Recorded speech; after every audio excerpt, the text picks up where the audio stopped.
Hello, everybody. Scott Golden here with the WCW Saturday Night Review Series for the 6th of November 1993. We are quickly moving through the end of 93. We've got over, 50 of these, over 1,300 audios in general across multiple levels of the channel. This is the November 6th, 1993 edition of WCW Saturday Night. We open with the review of, in fact, Ryan Pillman slapping Colonel Robert Parker in the mouth, and the eventual turn acknowledged between those two. We also open with a great, or good for the time anyway, tag team match between Arn Anderson and Paul Roma, the Horsemen versus Harlem Heat. Harlem Heat coming up in the company for sure.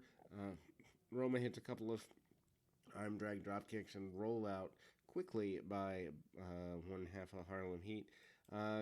Cut down by the Harlem Heat for a couple of minutes, but that takes a couple of minutes to get there because Roma comes back in with some real basic wrestling. Roma looks to be in the best shape of his career, I think, at this point. Arn Anderson comes in, cranks on the leg of one half of Harlem Heat, I believe Stevie Ray at that point, and the fans are solidly behind Anderson getting back to some level of vertical base. Doesn't get all he wants on it, but a double team by Harlem Heat almost gives them the victory there.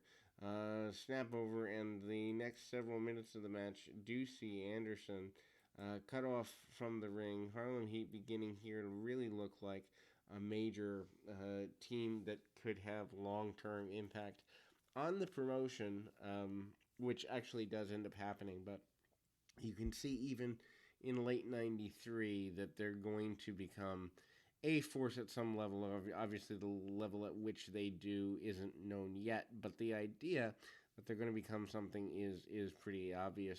Roma comes in off a hot tag, beautiful drop kick by him as well.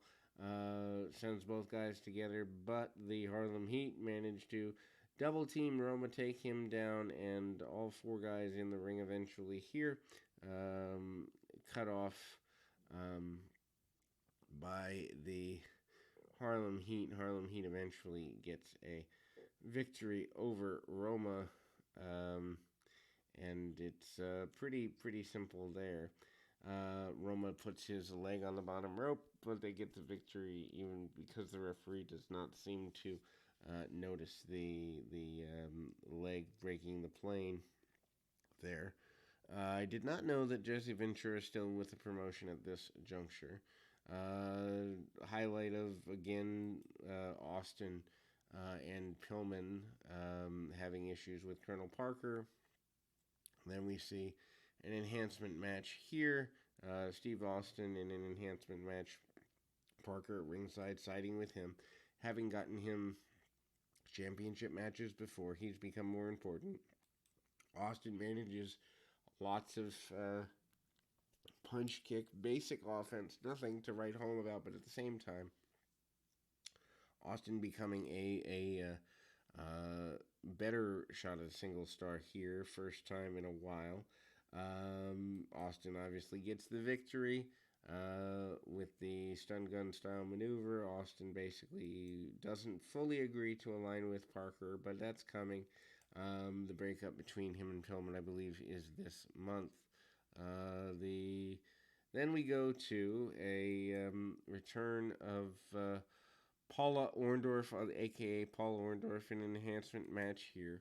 He's fallen off a little bit in importance simply because of the nature of the changes within the company, including a lot of new talent coming in. Steve Regal taking his place in television championship land. Lots of punches, lots of kicks, sends him to the outside, sends him into the guardrail. Orndorff does something really well with enhancement matches, and that is look aggressive. He hits the pile driver, gets the victory there. An alliance with the Assassin here. Assassin still wants to get his hands on Dusty Rhodes. That's what they're talking about for an extended period of time over the last several months. Continue talking about that here, but also Dustin Rhodes challenging or being challenged for the U.S. title by Orndorff is coming as well. Short, very short segment with a enhancement talent match for Shockmaster, aka Uncle Fred. He hits a couple of power moves, and then the bear hug into a spinebuster style maneuver there. Nothing to write home about. Obviously, they go back to filling more time with reviews of um, the Flair match last week. Sid basically saying he wants to be the world champion in a post-match promo. Really, the beginning of his babyface turn there. Then an enhancement match with Dustin Rhodes. Rhodes with some arm drags, hip tosses, and basic stuff there. Obviously, going to end up getting ready for the fighting with the assassin. And there is a Dusty Rhodes, Dusty, as in the father of Dustin, the American Dream, back and kind of talking about teaming with his son eventually. Some pull towards the idea of them teaming, and then they're hyping the upcoming Clash of the Champions in the weeks and months to come. There, Rick Rude has a very short, literally about 2 to 3 minute enhancement talent match. He's still the what they're calling the world champion here. It's a bunch of kicks, forearms, and then the Rude Awakening finish.